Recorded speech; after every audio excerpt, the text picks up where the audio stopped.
നീ ഇതിൽ വണ്ടിയല്ലേ? ഞാനിതില് വണ്ടിയല്ല, ഞാനേ ഒരു ബോധമുള്ള ഇതിനകത്ത് കഥാപാത്രങ്ങൾ മണ്ടന്മാരും വണ്ടികളൊന്നും മാത്രമല്ല ഭയങ്കര ഫ്രോഡുകളും. ഉദ്ദേശിച്ചത് ബേസിൽ ചേട്ടനെയാണോ? അല്ല, ഇയാള് പാവമാണ്, നല്ല പക്ഷെ മണ്ടനായിപ്പോയി. എന്റെ ക്യാരക്ടർ മണ്ടനാണ്, ബൈചേട്ടൻ നല്ല ഉഗ്ര മണ്ടനാണ്. സിദ്ദിഖിക്ക, ബിനു ചേട്ടൻ, സൈജു ചേട്ടൻ, അജു ചേട്ടൻ, പറഞ്ഞിപ്പോ എല്ലാരും മണ്ടന്മാരാണ്. ഞാൻ ഭയങ്കര എക്സ്പെക്ടേഷനിലാണ് ചെല്ലുന്നത്. ജിത്തു ജോസഫ് എന്ന് പറഞ്ഞ ചെല്ലുന്നേ. അവിടെ ഇത്രേ ഉള്ളത്. വളരെ മോശം. ഞാനൊന്നും ചാടിയിട്ട് നോക്കിയിട്ടില്ല. നമുക്ക് ഈ ക്യാരക്ടറിന്റെ പേര് വിട്ടുപോയല്ലോ.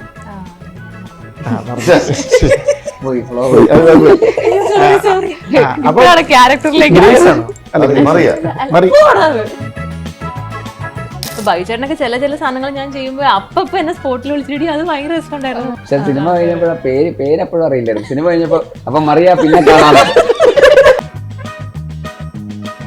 ആദ്യം വിചാരിച്ചത് ത്രില്ലർ സിനിമയായിരിക്കും എന്നാണ് വിചാരിച്ചത്. അപ്പൊ ഓക്കെ, കൊലപാതകം ചെയ്യാൻ റെഡി ആയിട്ട് ഞാൻ ഇരിക്കുകയായിരുന്നു. അപ്പൊ കഥ പറഞ്ഞു തുടങ്ങിയപ്പോഴാണ് ഈ പറഞ്ഞ ഞാൻ കോസ്റ്റ്യൂം അടക്കം തയ്പ്പിച്ചായിരുന്നു. അവസ്ഥ കാരണം കാലം മേടിച്ച് കിട്ടിയിരിക്കുന്ന ടീഷർട്ടൊക്കെയാണ്, ചെയിനൊക്കെ കാണിച്ചിട്ടൊക്കെയാണ്. സാർ ഇതൊക്കെ ഒറിജിനലാണ്. I am rich man, respect. ബേസിലെ ഡയലോഗ് ഉണ്ട്, അതായത് ഒരു 120 കിലോമീറ്റർ സ്പീഡിലാണ് ഇത് പറഞ്ഞിരുന്നത്. ഞാൻ അന്തിച്ചു, എങ്ങനെ ഡബ് ചെയ്തു? ഞാൻ ചോദിച്ചു ഇത് എങ്ങനെ ഡബ് ചെയ്തു. ഡബിങ്ങിനെ കുറിച്ചൊന്നും ആലോചിക്കാറില്ല. ഡബിങ് സ്റ്റുഡിയോ ചെല്ലുമ്പോൾ ഓക്കെ സമയമെടുക്കും, ഒരു വരവ് കൂടി വരേണ്ടി വരും. എന്നാണ് ഒരു പോലീസ് ക്യാരക്ടർ നമുക്ക് കാണാൻ പറ്റുന്നത്. ഞാൻ ചെയ്ത് കഴിഞ്ഞു. പിന്നെ ഡയറക്ടർ ആരാണെന്ന് പേര്? സാധാ പോലീസ് ആയിട്ടോ അതോ സിവിൽ പോലീസ് ഓഫീസർ? SI.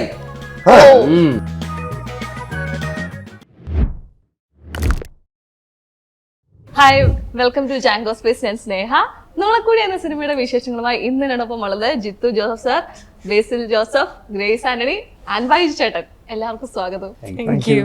വളരെ ഹാപ്പി ആയിട്ടാണ് എല്ലാവരും ഇവിടെ ഇരിക്കുന്നത്. ഞാൻ നോക്കിയപ്പം ഇന്റർവ്യൂ തുടങ്ങുന്നതിന് മുമ്പേ നമ്മുടെ സിനിമയുടെ ട്രെയിലർ നമ്മൾ വന്നിട്ടില്ല, പക്ഷെ ആ ട്രെയിലറൊക്കെ വാങ്ങിച്ച് കണ്ട് വളരെ ഹാപ്പി ആയിട്ടിരിക്കുകയാണ് നമ്മുടെ ബേസിൽ ചേട്ടൻ. അപ്പൊ ഞാൻ ആലോചിച്ചു, ദൈവം എങ്ങനെ ട്രെയിലർ കണ്ട് ഭയങ്കര എക്സൈറ്റഡ് ഹാപ്പി ആയിട്ടിരിക്കുന്ന ഒരു ബേസിൽ ചേട്ടനാണ്. അപ്പൊ അത്ര എക്സൈറ്റഡ് ആണെങ്കിൽ ആ സിനിമയിൽ അമ്മാതിരി പരിപാടീസ് ആയിരിക്കും നിങ്ങളെല്ലാം കൂടെ ചെയ്തു വെച്ചേക്കുന്നത്, ആണോ ചേട്ടൻ? അങ്ങനെയൊന്നുമില്ല,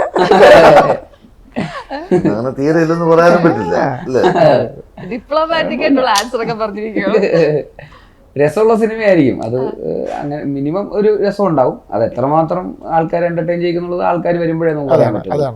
നമുക്കൊരു ജഡ്ജ്മെന്റിന് ഒരു പരിധി ഉണ്ടല്ലോ. തിയേറ്ററിന്റെ കാര്യത്തിൽ എപ്പോഴും ആ ഒരു അൺസർട്ടനിറ്റി ഉണ്ട്. 100% ഉറപ്പോടെ ഒരിക്കലും ഒരു സിനിമ നമുക്ക് വരാൻ പറ്റില്ല. അപ്പോൾ നമുക്കൊരു പ്രതീക്ഷയുണ്ട് 100 ഡെഫിനറ്റ്ലി. അതുകൊണ്ടാണല്ലോ ഈ സിനിമ നമ്മൾ ചെയ്യുന്നത് തന്നെ.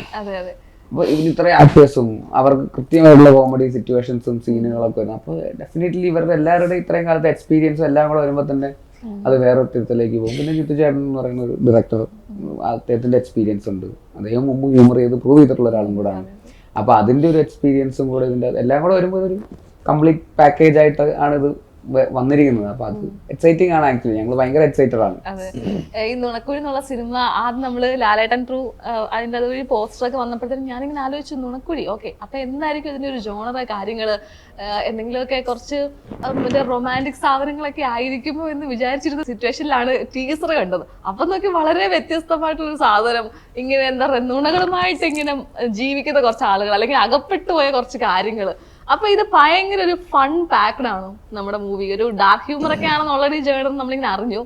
ഫുൾ ഓൺ ഫൺ പാക്ക് ആണ്. ഞാനതേ നമ്മളൊരു ഫുൾ ഓൺ അങ്ങനെ എന്നേ പറയുന്നില്ല. ഇതൊരു നല്ലൊരു എന്റർടൈനറാണ്. തിയേറ്ററിൽ വന്നാൽ നിങ്ങളെ അത് നല്ല രീതിയിൽ ചെയ്യുമെന്നുള്ളൊരു വിശ്വാസം ഞങ്ങൾക്കുണ്ട്. അത് കഥയിലുണ്ടായിരുന്നു, സ്ക്രിപ്റ്റ് ആയപ്പോൾ അത് വീണ്ടും വർദ്ധിച്ചു. പിന്നെ അത് ഇവർ പെർഫോം ചെയ്ത് ഞങ്ങളത് ഷൂട്ട് ചെയ്തെടുത്ത് ഒരു ഫസ്റ്റ് കോപ്പി ആയപ്പം നമുക്ക് കുറച്ചുകൂടെ കോൺഫിഡൻസ് ആയി. പക്ഷെ ബേസിൽ പറഞ്ഞ പോലെ ഇത് തിയേറ്ററിലെത്തി ആൾക്കാരത് സ്വീകരിക്കുമ്പോഴാണ് അതിൻ്റെ ഒരു പൂർണ്ണത എത്തുന്നത്. പക്ഷെ ഞങ്ങൾക്ക് പ്രതീക്ഷയുണ്ട്. പിന്നെ ബേസിക്കലി ഇത്രയേ ഉള്ളൂ. ഇപ്പം ഞാൻ ആയതുകൊണ്ട് ഞാനത് എടുത്തു പറയാണ്. ടിപ്പിക്കൽ ത്രില്ലർ അല്ലെങ്കിൽ ട്വിസ്റ്റ് അങ്ങനത്തെ ഒരു പാറ്റേണേ അല്ല. ഇതൊരു ലൈറ്റ് ഹാർട്ടഡ് ഒരു ഹ്യൂമർ ഫിലിം. കാരണം അത് പറയേണ്ട ഗതികേട്ടിലാണ്. കാരണം പ്രത്യേകിച്ച് ഞാനത് നേരിന്റെ പ്രൊമോഷൻ അത് എടുത്തെടുത്ത് പറഞ്ഞപ്പോൾ അതിനൊരു ഗുണം കിട്ടി. അത് കാരണം ഞാനത് വീണ്ടും വീണ്ടും എടുത്തെടുത്ത് ഇപ്പൊ എല്ലാത്തിലും പറയാണ്. എപ്പോഴോ കഷ്ടകാലത്തിന് പറഞ്ഞു പോയി ദൃശ്യം 2 അല്ലേ പറഞ്ഞത്, ഇതിൽ പ്രത്യേകിച്ച് ട്വിസ്റ്റ് ഒന്നും ഇല്ല, സിനിമയിൽ ട്വിസ്റ്റ് മാത്രമേ ഉള്ളൂ.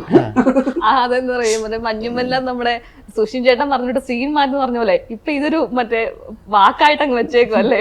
അല്ല, കാരണം ആൾക്കാരത് പ്രതീക്ഷിച്ച് വരണ്ട എന്ന് ഓർത്തിട്ടാണ്. പക്ഷെ എനിക്ക് തോന്നുന്നില്ല ഇതിന്റെ ട്രെയിലറും ടീസറും കണ്ടും ആരും അത് അങ്ങനെ എടുക്കുമെന്ന് തോന്നുന്നില്ല. അപ്പൊ അതുകൊണ്ട് ഞാൻ അത്ര, എന്നാലും ഞാനൊന്ന് പറഞ്ഞതേ ഉള്ളൂ. നാളെ ഇനി ആൾക്കാരത് പറഞ്ഞില്ല എന്ന് പറയണം. ഓക്കെ, നിങ്ങളിങ്ങനെ ഞാൻ ആലോചിക്കുക രണ്ടുപേരും കൂടെ പറഞ്ഞിട്ടതാണോ പച്ചക്കളർ അപ്പുറത്തും ഇപ്പുറത്തൊക്കെ ആയിട്ട് ഞങ്ങൾ കഴിഞ്ഞ ആഴ്ച സെറ്റ് ചെയ്ത് വെച്ചേക്ക് നമ്മൾ ഇന്റർവ്യൂവിന് പോകുമ്പോ ഇങ്ങനെ യൂണിഫോം ഒക്കെ ആയിട്ട് ഇടുന്നത്. പച്ച പിടിച്ച് എന്നാൽ ഇതൊരു വല്ലാത്ത പച്ചയായി മൊത്തത്തിൽ പച്ച പിടിച്ചിരിക്കുന്ന ഒരു സിറ്റുവേഷൻ ആണ്. സത്യം എല്ലാരും പച്ച പിടിച്ചിരിക്കുക. ഇപ്പൊ ഗ്രേസിന്റെ ഒരു കാലഘട്ടമാണെന്ന് പറയാം. എന്താണ് നാഗേന്ദ്ര കാണുമ്പോൾ ഞാൻ കഴിഞ്ഞ ദിവസം കണ്ട് എന്താണ് കാണിച്ചു വെച്ചിരിക്കുന്നത്, അല്ലെങ്കിൽ എന്താണ് മോശമായിരുന്നു. അയ്യോ അങ്ങനെയല്ല, നമ്മള് എന്താ പറഞ്ഞ ആ ഒരു ഞാൻ ഓൾറെഡി ഇതിന്റെ പ്രൊമോഷൻ ഇന്റർവ്യൂസ് ഒക്കെ പോയപ്പോഴത്തേനും അധികം ഒന്നും വിട്ടു പറയുന്നില്ല. ഇത് കണ്ടു കഴിഞ്ഞപ്പോഴത്തേക്കിന് എന്താണ് നമുക്ക് ആ ഒരു ഇപ്പൊ റീൽസ് ഒക്കെ വളരെ വൈറലാണ് അതിന്റെ അല്ലേ, ഇപ്പൊ കുട്ടികൾ ഉൾപ്പെടെ എല്ലാരും അത് ചെയ്തോണ്ടിരിക്കുകയാണ്. അത്ര എക്സ്പെക്ട് ഒക്കെ ചെയ്തിരുന്നു ശരിക്കും? ഇല്ല നമ്മളങ്ങനെ ഭയങ്കര എക്സ്പെക്ടേഷനിലൊന്നും ചെയ്തതൊന്നുമല്ല. ഞാൻ ഭയങ്കര നെർവസ് ആയിരുന്നു. എനിക്ക് ഹ്യൂമർ ചെയ്യാൻ ഭയങ്കര ഇഷ്ടമാണ്. പക്ഷെ ഇത് ഇച്ചിരി കൂടെ കടന്ന കൈയായിരുന്നു അത്. കാരണം ഇത്തിരി മീറ്റർ കൂട്ടി ചെയ്യേണ്ട ഒരു ക്യാരക്ടറാണ്. അതിൽ ഞാൻ ഭയങ്കര ടെൻസ്ഡ് ആയിരുന്നു. പക്ഷെ അത് ഔട്ട് വന്നപ്പോൾ ആൾക്കാർക്ക് ഇഷ്ടപ്പെട്ടു എന്ന് പറഞ്ഞതിൽ സന്തോഷം. ഇതിന് അത്രയൊന്നും നമുക്ക് പിടിക്കാനുള്ളൊരു അവസരമൊന്നും ഉണ്ടായിരുന്നില്ല. പക്ഷെ എന്നാലും ഇത് ഈ ക്യാരക്ടറിന്റെ സിറ്റുവേഷൻ ഭയങ്കര സീരിയസ് ആണ്. പക്ഷെ ഇവര് കടന്നു പോകുന്ന സാഹചര്യങ്ങളാണ് തമാശ നിറഞ്ഞിട്ടുള്ളത്. അല്ലെങ്കിൽ ഇവരുടെ കൂടെ ഉള്ള ആൾക്കാരാണ് ഈ പറഞ്ഞ കുറച്ച് മണ്ടന്മാരൊക്കെ ആയിട്ടുള്ളത്. അതുകൊണ്ട് ഈ പറഞ്ഞ പോലെ സിറ്റുവേഷണൽ സിറ്റുവേഷണൽ കോമഡിയാണ്. നീ ഇതിൽ മണ്ടിയല്ലേ? ഞാനിതിൽ മണ്ടിയല്ല. ഞാനേ ഒരു ബോധമുള്ള കഥാപാത്രങ്ങൾ മണ്ടന്മാരും മണ്ടികളൊന്നും മാത്രമല്ല ഭയങ്കര ഫ്രോഡുകളും അതെന്താ ഞാനിപ്പോ ടീച്ചറും ട്രെയിലറും കണ്ടപ്പോഴത്തേനും നിങ്ങൾ തമ്മിലാണ് കോംബോ. അപ്പൊ ഉദ്ദേശിച്ചത് ബേസിൽ ചേട്ടനെയാണോ? അതൊന്നും പറയാൻ പറ്റില്ല. എല്ലാരും എന്റെ ക്യാരക്ടർ മണ്ടനാണ്, ബൈചേട്ടൻ നല്ല ഉഗ്ര മണ്ടനാണ്, സിദ്ദിഖിക്ക, മനോജേട്ടൻ, ബിനു ചേട്ടൻ, സൈജു ചേട്ടൻ, അജു ചേട്ടൻ, പറഞ്ഞിരിപ്പോ എല്ലാരും മണ്ടന്മാരാണ്. കുറച്ച് ബേസിക്കലി എനിക്കറിയില്ല മണ്ടനാണോ അതെയോ ഒരു സിറ്റുവേഷൻ വന്നപ്പം ഡെസ്പറേറ്റ് ആയിട്ട് മണ്ടത്തരങ്ങൾ കാണിച്ചു പോവാണ് രക്ഷപ്പെടാൻ വേണ്ടിയിട്ട്. അത് മണ്ടത്തരമായി മാറുകയാണ്. ചിന്തിക്കാതെ ഓരോന്നൊക്കെ ചെയ്ത് ഓരോരുത്തർ ഇപ്പം ബേസിലിന്റെ ക്യാരക്ടറിന് ചിലപ്പോൾ ചില കാര്യങ്ങൾ പറഞ്ഞാൽ അവിടെ പ്രശ്നം തീരുള്ളൂ. പക്ഷെ പുള്ളിക്ക് അത് പറയാൻ പറ്റത്തില്ല. അപ്പൊ പുള്ളി പിന്നെ അതിന്റെ ഡെസ്പറേഷൻ. ഇവിടെ വേറെ ചിലർക്ക് ചില ഓഫേഴ്സിന്റെ ഡെസ്പറേഷൻ, അങ്ങനെ അതിന്റെ അങ്ങനെ ഓരോരുത്തർക്കും ഓരോ ഇതുണ്ട്. അതാണ് കൂടുതൽ ആവശ്യങ്ങളുണ്ട്. പക്ഷെ സിറ്റുവേഷൻ സീരിയസുമാണ്, അത്യാവശ്യം സീരിയസാണ്. പണ്ട് ഞാൻ ഓർക്കുന്നുണ്ട് എൻ്റെ ഫസ്റ്റ് ഫിലിം ഡിക്റ്റേഴ്സ് കണ്ട് അമ്പിളിച്ചേട്ടനുമായിട്ട് സംസാരിച്ച് അദ്ദേഹം പറയുന്നുണ്ട് നല്ല ഹ്യൂമർ എന്ന് പറയുന്നത് സീരിയസാണ്. ഒരു സീരിയസ് സിറ്റുവേഷനകത്തുനിന്നുണ്ടാകുന്ന ഇപ്പൊ പഴയ സന്മനസ്സുള്ളവർക്ക് സമാധാനം ഇത് കണ്ടില്ലേ, അയാളുടെ അവസ്ഥ ഭീകരമാണ്. അപ്പൊ ആ അവസ്ഥയിൽ നിന്ന് രക്ഷപ്പെടാൻ വേണ്ടി അയാൾ പലതും കാണിക്കുമ്പോൾ നമുക്ക് ചിരി വരുന്നു എന്ന് പറയുന്നത്. എന്ന് പറഞ്ഞാൽ ഇവിടെ എബി സക്കറിയയുടെ സിറ്റുവേഷൻ സീരിയസ് ആണ്. അപ്പം പുള്ളിക്ക് അതിൽ നിന്ന് പുറത്തു കിടക്കാൻ വേണ്ടി പുള്ളി കാണിച്ചു കൂട്ടുന്നത് മണ്ടത്തരങ്ങളായി മാറുന്നു. അത്രേ ഉള്ളൂ. കൂടുന്നവരും ഒക്കെ എന്തോ മണ്ടന്മാരാവുന്നല്ലേ. ബൈചേട്ടൻ എന്താണ് നമുക്ക് ഇതിനു വേണ്ടി ഒരുക്കി വെച്ചിരിക്കുന്നത്? കാരണം ബൈചേട്ടന്റെ ഏത് ക്യാരക്ടർ എടുത്താലും നമ്മളിങ്ങനെ ഒരു സമയം കഴിഞ്ഞപ്പോൾ ചെറിയൊരു ബ്രേക്ക് എടുത്തിട്ട് പിന്നെ ബൈചേട്ടന്റെ വരവെന്ന് പറയുന്നത് അതിഗംഭീര ക്യാരക്ടേഴ്സ്, ഒരൊന്നൊന്നര വരവായിരുന്നു. എന്നോട് ജിത്തു പറഞ്ഞു വെച്ചാല് മലയാള സിനിമയിൽ ഞാനല്ലാതെ വേറെ ആളില്ല റോൾ അഭിനയിക്കാൻ. അല്ലല്ല, സത്യം പറയാം, ഞാൻ തമാശ പറഞ്ഞല്ല, അങ്ങനെയല്ല പറഞ്ഞ. ഞാൻ ആ സ്ക്രിപ്റ്റ് വായിച്ചുകൊണ്ടിരുന്നപ്പം ഞാൻ ഇങ്ങനെ വായിച്ചു പോയി കഴിഞ്ഞപ്പോൾ എനിക്ക് ആദ്യം വന്ന് ഈ പോലീസ് ക്യാരക്ടറിന്റെ 1-2 ഡയലോഗ് കഴിഞ്ഞപ്പോൾ തൊട്ട് എൻ്റെ മനസ്സിലേക്ക് ബൈജുവിന്റെ മുഖം വരുന്നത്. SI അല്ലെങ്കിൽ CI എന്ന് പറയുന്നത് എൻ്റെ മനസ്സിലേക്ക് എബ്രാം തരയൻ എന്ന് പറയുന്നത്. അവസാനം ഞാൻ ആ ഡയലോഗ് വായിക്കുമ്പോൾ ബൈജുവിന്റെ ഒരു മോഡുലേഷനും പറഞ്ഞില്ല, ആ രീതിയിൽ ഞാൻ വായിക്കാൻ തുടങ്ങി. മനസ്സിലായി? അതങ്ങനെ ഫുൾ വായിച്ചു കഴിഞ്ഞ് അത് കഴിഞ്ഞ് അതേപോലെ വന്ന 2 ക്യാരക്ടേഴ്സാണ് ഇവർ രണ്ടുപേരുടെയും. കാരണം ഈ ഹീറോ എന്ന് പറയുന്നത് അത്യാവശ്യം ഒരു എന്താ പറയുക, ഒരു കുട്ടിക്കളി മാറാത്ത ഒരു ഇന്നസെന്റ് ഫേസ് ഉള്ള ഒരുത്തൻ. പക്ഷെ പ്രശ്നം എവിടെയാന്ന് ചോദിച്ചു കഴിഞ്ഞാല് പുള്ളി ഈ പറഞ്ഞ പോലെ ഈ സീരിയസ്നെസ് ഇല്ലായ്മ കൊണ്ട് ഉണ്ടാക്കുന്ന ചില പ്രശ്നങ്ങളുണ്ട്. ഒരു കുട്ടിത്വം വേണം. അതിന് കറക്റ്റായിട്ട് നമ്മുടെ കയ്യിലുള്ളത് ഇത് ഗ്രേസ്. ഇത് ഡിസ്കഷൻ നമ്മൾ ഇത് കഴിഞ്ഞപ്പോഴത്തേക്കും ഫസ്റ്റ് കൃഷ്ണകുമാറാണ് നമുക്ക് ഈ ക്യാരക്ടറിന്റെ പേര് വിട്ടുപോയല്ലോ,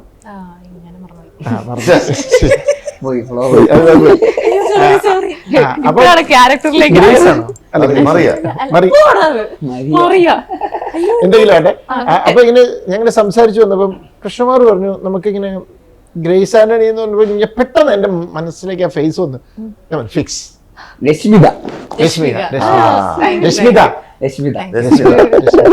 ഗ്രേസ് ആന്റണി എന്ന് പറഞ്ഞപ്പോൾ പെട്ടെന്ന് ഇത് മൂന്നും ഒറ്റ തീരുമാനമാണ്. ചേട്ടന്റെ ക്യാരക്ടർ കുറച്ച് ഓവർ, എല്ലാം നമ്മൾ നോക്കുമ്പോഴത്തേനും എല്ലായിടത്തും കുറച്ച് ഓവറായിട്ട് നിൽക്കുന്ന, എസ്പെഷ്യലി പോലീസുകാരുടെ. എനിക്ക് തോന്നുന്നു കൂടുതൽ ഈ ഒരു തിരിച്ചുവരവിന് ശേഷം ഒരു പോലീസ് റോൾസ് ആണ് ഏറ്റവും കൂടുതൽ ചെയ്തിട്ടുള്ളത് അല്ലേ? അതെ, ഞാൻ പണ്ട് പോലീസ് ആവണമെന്നൊക്കെ ആഗ്രഹിച്ച ആളാണ്, നടന്നില്ല. അതുകൊണ്ട് സിനിമയിൽ ഒരുപാട് പോലീസ് വേഷം കിട്ടും. ആ ഇന്റർവ്യൂ ഞാൻ കണ്ടതാ. എനിക്ക് SI ആണെന്ന് ആഗ്രഹം. 10ാം ക്ലാസ് പാസ്സാണ്, ഡിഗ്രി കണ്ടു. പിന്നെ ഡിഗ്രി ഒക്കെ കഴിഞ്ഞല്ലേ. എത്ര പോലീസ് വേഷങ്ങൾ ചെയ്തിട്ടുണ്ടാവും ഇതിനോടകം? ഒരു 20 ചെയ്ത. ഇതിലിങ്ങനെ ഏറ്റവും എടുത്ത് നിൽക്കുന്നത് ഇപ്പൊ തന്നെ ബേസിൽ ചേട്ടൻ ഓൾറെഡി അറിയാമായിരിക്കും, നമ്മുടെ മിന്നൽ മുരളിയിൽ ഉണ്ടായിരുന്നു. അതും എല്ലാവരുടെയും ഫേവറേറ്റ് ആണല്ലേ? ചിലപ്പോ സമയം നമുക്ക് ഇറിറ്റേഷനും തോന്നും, എന്നാ ഇഷ്ടമുള്ള ഒരു പോലീസുകാരൻ. അപ്പം അതുപോലെ തന്നെയാണോ ഇവിടെയും, അതോ കുറച്ചുകൂടെ ഓവർ ആണോ, എങ്ങനെയാണ് ഇവിടെ? അല്ല, ഇയാള് പാവമാണ്, നല്ല പക്ഷെ മണ്ടനായി പോയി. പിന്നെ ഒരുപാട് ആർത്തിയുള്ളൊരു തന്നെ, കുറച്ച് ആർത്തിയൊക്കെ ഉണ്ട്. സിനിമ കാണുമ്പോൾ മനസ്സിലാവും. ഇവിടെ എനിക്ക് തോന്നുന്നു ബേസിൽ ചേട്ടനും വിജയേട്ടനും തമ്മിലാണ് കുറച്ചുകൂടെ കോംബോ വരുന്നത് അല്ലേ? നിങ്ങൾ മൂന്നുമാണ് അതിന്റെ ഒരു എന്താ പറഞ്ഞ റെഡിയാക്കി കൊണ്ടുപോകുന്ന ആൾക്കാരല്ലേ? വേറെ ടീമാണ്, അത് വേറെ മണ്ടന്മാര്. ഇത് ഈ ഞാൻ ആലോചിക്കായിരുന്നു, ചേട്ടൻ്റെ ഇപ്പൊ ഒരു 3 സിനിമകള് കൃഷ്ണൻ ചേട്ടൻ്റെ കൂടെ ഒപ്പം കൊളാബറേറ്റ് ചെയ്തു സ്ക്രിപ്റ്റ് റൈറ്റിങ്. അപ്പൊ ഈ ഒരു സ്ക്രിപ്റ്റിങ്ങിന് വരുമ്പോഴത്തേക്കിന് ചേട്ടനും അല്ലെങ്കിൽ കംപ്ലീറ്റ് സ്ക്രിപ്റ്റ് ആയിട്ടാണോ വരുന്നത്, അതോ ചേട്ടനും ഇരുന്ന് വർക്ക് പോയി? ഇതെല്ലാം ഇപ്പൊ 12th മാൻ ആണെങ്കിലും കൂമനാണേലും, കൂമൻ എന്നോട് വന്ന് പറഞ്ഞതെന്നറിയോ? കൂമന്റെ തുടക്കം എന്നോട് വന്ന് പറഞ്ഞത് ഒരു പോലീസുകാരനാണ്, അയാൾക്ക് ഇങ്ങനത്തെ ചില ഈ പ്രശ്നങ്ങളും ഇതുമൊക്കെ ഉണ്ട്. ഒരു പ്രത്യേക സാഹചര്യത്തിൽ അയാൾ മോഷ്ടിക്കാൻ ഇറങ്ങുവാണ് എന്ന് പറഞ്ഞുകൊണ്ട്, അതായത് പോലീസുകാരൻ കള്ളനാകുന്നു ആ പോലീസ് സ്റ്റേഷൻ്റെ അതിർത്തി ഇതിൽ തന്നെ എന്ന് പറഞ്ഞു. എനിക്ക് ആ ഒരൊറ്റ ലൈനിലാണ് ഞാനത് സ്ട്രൈക്ക് ചെയ്ത് ഞാൻ പറഞ്ഞത് കൊള്ളാം, ഇൻട്രസ്റ്റിംഗ് ആപ്പ്. അവൻ്റെ ഒരു ക്യാരക്ടറിനെ കുറിച്ച് ചെയ്തു. ഇപ്പം ഇതിനകത്താണേലും വന്നിട്ട് ഇതിൻ്റെ ഒരു ബേസ് തോട്ട് എന്ന് പറയുന്നത് ഒരു റിയൽ ഇൻസിഡൻ്റാണ്. അതിൽ നിന്ന് കൃഷ്ണകുമാർ ഒരു കഥയുണ്ടാക്കി. അപ്പം അതിൻ്റെ ജസ്റ്റ് 1 ലൈൻ ഒരു ഇൻസിഡൻറ്റ്. അപ്പോൾ എന്നോട് ഇത് പറഞ്ഞു, ഇങ്ങനെ ഒരു ഇൻസിഡൻറ്റ് ഉണ്ട്, അതിനകത്ത് ഞാൻ ഇങ്ങനെയൊക്കെ ഒന്ന് ആലോചിച്ചു എന്ന് പറഞ്ഞപ്പം എനിക്ക് ഭയങ്കര അതിനകത്ത് കുറച്ച് സാധനങ്ങൾ പറഞ്ഞു, ചുമ്മാ റാൻഡമായിട്ട്. ഞാൻ ചിരിച്ചു, എനിക്ക് രസിച്ചു. അക്കൂട്ടത്തിൽ എൻ്റെ സൈഡിൽ എൻ്റെ മോളിരിപ്പുണ്ടായിരുന്നു, അവളും ചിരിക്കുന്നുണ്ട്. അപ്പോൾ പോയി കഴിഞ്ഞപ്പോൾ ഞാൻ ചോദിച്ചു, രസമുണ്ടല്ലേ, എനിക്ക് ഇഷ്ടപ്പെട്ടു എന്ന് പറഞ്ഞു. ഞാനൊരു പുതിയ ജനറേഷൻ ആളുടെ ഫീഡ്ബാക്ക് കൂടി എടുത്തതാണ്. അങ്ങനെയാണ്. എന്നിട്ട് സ്ക്രിപ്റ്റ് ചെയ്യാൻ പറഞ്ഞു. പിന്നെ അത് സ്ക്രീൻ പ്ലേ ആയിട്ട് വർക്ക് ചെയ്ത് സ്ക്രീൻ പ്ലേ വന്ന് നറേറ്റ് ചെയ്തു, അടുത്ത സ്റ്റേജിൽ ഡയലോഗ് എഴുതി, അങ്ങനെയാണ് പോയത്. ഈ തുടക്കത്തിൽ തന്നെ ഇത് വന്നപ്പോഴേ ഓൾറെഡി ബൈചേട്ടൻ ആരും പറഞ്ഞു, ചേട്ടന്റെ മുഖം മനസ്സിലുണ്ടായിരുന്നു സ്ക്രിപ്റ്റ് വായിച്ചപ്പോ. അതിനു മുമ്പ് നമ്മള് ഈ പറഞ്ഞ പോലെ ചുമ്മാ ഒരു ക്യാരക്ടേഴ്സ് ഇതല്ലേ ഉള്ളൂ. ഈ സ്ക്രിപ്റ്റ് വായിച്ചു വന്നപ്പോഴാണ് ഇവരുടെ ഫേസ് ഒക്കെ വന്നത്. മനസ്സിലായോ നമുക്ക്? കാരണം അത് നിങ്ങൾക്ക് സിനിമ കാണുമ്പോൾ മനസ്സിലാവും. ബേസിൽ ചേട്ടൻ എങ്ങനെ ഉണ്ടായിരുന്നു? കാരണം രണ്ടൊരു ഫുൾ എനർജിയിലുള്ള 2 ഡയറക്ടേഴ്സ് ആണ് ഇതിൽ വർക്ക് ചെയ്യുന്നത്. അപ്പം ബേസിൽ ചേട്ടൻ ജിത്തു ചേട്ടന്റെ പടത്തിൽ നിന്ന് ഒരു ഓഫർ വന്നു എന്ന് പറഞ്ഞപ്പോഴത്തേനും ആ ഒരു ഫസ്റ്റ് മൊമെന്റ് എങ്ങനെ ഉണ്ടായിരുന്നു? ഞാൻ ആദ്യം വിചാരിച്ചത് ത്രില്ലർ സിനിമ ആയിരിക്കും എന്നാണ് വിചാരിച്ചത്. അപ്പൊ ഓക്കെ, കൊലപാതകം ചെയ്യാൻ റെഡി ആയിട്ട് ഞാൻ ഇരിക്കുകയായിരുന്നു. അല്ലെങ്കിൽ കൊലപാതകം അന്വേഷിക്കാൻ വേണ്ടി ചെയ്യാനോ എന്തെങ്കിലും ആയിരിക്കുമല്ലോ. അപ്പോഴാണ് കൃഷ്ണകുമാർ ഏട്ടൻ കഥ പറയാൻ വരുന്നത്. അപ്പൊ കഥ പറഞ്ഞു തുടങ്ങിയപ്പോഴാണ് ഈ പറയാം, ഞാൻ കോസ്റ്റ്യൂം അടക്കം തയ്പ്പിച്ചായിരുന്നു, ഒരു ഡിറ്റക്റ്റീവ് തൊപ്പിയൊക്കെ ഉണ്ട് ബ്ലാക്ക്. പിന്നെ കൊലപാതകമാണെങ്കിൽ കത്തിയൊക്കെ മേടിച്ച് വെച്ചായിരുന്നു. കത്തിയാണോ തോക്കാണ് എന്താന്ന് വെച്ചാൽ ഞാൻ റെഡിയായിരുന്നു. അപ്പോഴാണ് പറയുന്നത് ഇങ്ങനെ കോമഡിയാണ് പറഞ്ഞത്. ഭയങ്കര ഇൻട്രസ്റ്റിംഗ് ആയിരുന്നു. അപ്പോൾ ജിത്തു ജോസഫ് എന്ന് പറയുന്ന ഡയറക്ടറിന്റെ അടുത്ത് നമ്മളത് ഈ കുറച്ചായി കണ്ടിട്ട്, മൈബോസ് ഒക്കെ കണ്ടു, അങ്ങനത്തെ സിനിമകൾ ചെയ്തിട്ടുണ്ട്. അപ്പൊ ഇതെങ്ങനെയായിരിക്കും? അപ്പൊ ഇത് ഓക്കെ, അതിന്റെ ഒരു പ്രോസസ് ഒക്കെ ഇൻട്രസ്റ്റിംഗ് ആയിരിക്കുമല്ലോ. നമുക്ക് അങ്ങനെ ഒരു സിനിമ ചെയ്യുമ്പോൾ ത്രില്ലർ സിനിമകൾ എങ്ങനെയാണ് അങ്ങനെ. അപ്പോൾ സെറ്റിലേക്ക് വന്നു കഴിയുമ്പോൾ പുള്ളി അത് ഭയങ്കര ഹ്യൂമർ സെൻസ് ഉള്ള ഒരാളാണ് ബേസിക്കലി. ഇങ്ങനത്തെ തമാശകളൊക്കെ പറയും. അപ്പോൾ എന്താ കോമഡി സിനിമകൾ ഒരുപാട് കാണാൻ ഇഷ്ടപ്പെടുന്ന കണ്ടിട്ടുള്ള ആളാണ്. ത്രില്ലർ സിനിമയിൽ മാത്രം ജീവിക്കുന്ന ഒരാളൊന്നുമല്ല. അപ്പൊ അതിൻ്റെതായിട്ടുള്ള രസങ്ങൾ ഈ സിനിമയിലുണ്ട്. എന്നാൽ ഇതിൻ്റെ അകത്ത് ത്രില്ലർ സിനിമയുടെ ഉള്ള സ്വഭാവങ്ങളും ഉണ്ട് പല സ്ഥലത്തും. അതുകൊണ്ടാണ് എന്താ പറയാ കോമഡി ത്രില്ലർ, ഡാർക്ക് കോമഡി എന്നൊക്കെ പറയുന്ന പോലത്തെ സോണിലാണ്. ഒരു ത്രില്ലറും കൂടെ സ്വഭാവമുള്ള ഒരു സിനിമയാണ്, ഒരു രാത്രി നടക്കുന്ന കഥയാണ്. അപ്പൊ അതിന്റെ ഒരു ടെൻഷനുണ്ട് മൊത്തത്തിൽ, അണ്ടർലൈങ് ആയിട്ട് ഒരു ടെൻഷൻ ഈ കഥയിൽ മൊത്തത്തിലുണ്ട്. അതിന്റെ മേലെയാണ് കോമഡി വരുന്നത്.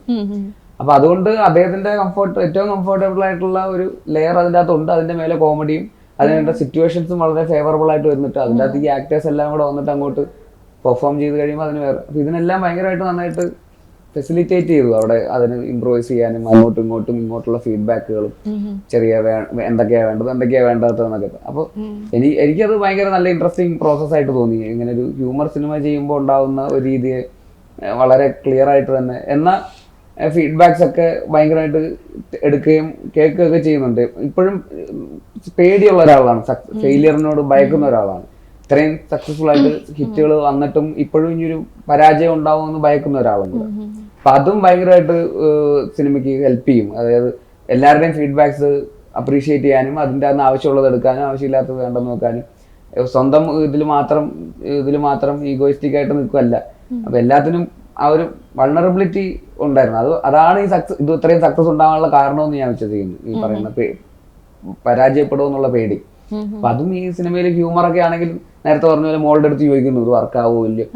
അപ്പൊ അങ്ങനെ അഭിപ്രായങ്ങൾ ചോദിച്ചും പറയുന്ന ആൾക്കാരുടെ ഫീഡ്ബാക്സ് ഒക്കെ വെച്ചിട്ടും എല്ലാ ടൈപ്പ് ഓഫ് ഓഡിയൻസിന് ഇത് കണക്ട് ആകുന്ന കാര്യമൊക്കെ എന്നെ സംബന്ധിച്ചിടത്തോളം ഹ്യൂമറൊക്കെ ഇതിൽ നമുക്ക് വർക്കാവുന്ന ഹ്യൂമർ തന്നെയാണ്. ഈ പറയുന്ന ഈ ആൾക്കാരുടെ ഏജ് ഡിഫറൻസ് ഒന്നും ഇതിൽ ഫീൽ ചെയ്തിട്ടേ ഇല്ല. അത് ഈ പറയുന്ന നമുക്ക് വളരെ കണക്ട് ആവുന്ന ഹ്യൂമറും റിലേറ്റബിൾ ആയിട്ടുള്ള സിറ്റുവേഷൻസ് ഒക്കെ തന്നെയായിരുന്നു മൊത്തത്തിൽ സിനിമയിൽ. അതൊക്കെ തന്നെയാണ് ആ ഒരു ടീം വർക്കും ചേട്ടൻ്റെയും കൃഷ്ണകുമാരേട്ടൻ്റെയും ഒക്കെ വലിയ കോൺട്രിബ്യൂഷനൊക്കെ കൂടെ ആയിട്ട് എനിക്ക് ഭയങ്കര എന്താ പറയുക വളരെ ഈസി ആയിട്ടാണ് ചെയ്തത്. ഭയങ്കര വലിയ സെറ്റപ്പുകളോ വലിയ സ്കെയിലൊന്നും ഇല്ല.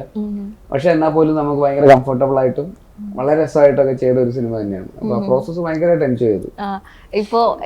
ഇപ്പൊ കുറെ ഇന്റർവ്യൂസ് ഒക്കെ ഞാൻ കേട്ടപ്പോ പല ഇന്റർവ്യൂസിലും പറയുന്ന കേട്ടു പഞ്ചതന്ത്രത്തിന്റെ ഒക്കെ ഒരു സാമ്യതയൊക്കെ തോന്നുന്നു. പക്ഷെ എനിക്ക് ഈ ടീസർ കണ്ടപ്പോ എനിക്ക് പെട്ടെന്ന് ഓർമ്മ വന്നത് നമ്മുടെ അഴകിരാമുള്ള ശങ്കർദാസിന്റെ ഒരു ഡയലോഗാണ്. ഞാൻ കുറച്ച് കാശുകാരനാണ്, എന്നെ കുറച്ച് ബഹുമാനിക്കാം എന്നൊക്കെ പറയുന്നത്. അപ്പൊ അതേപോലെയുള്ളൊരു ഇതിനകത്ത് പറയുന്നുണ്ടല്ലോ I am rich man show some respect എന്ന് പറഞ്ഞത്.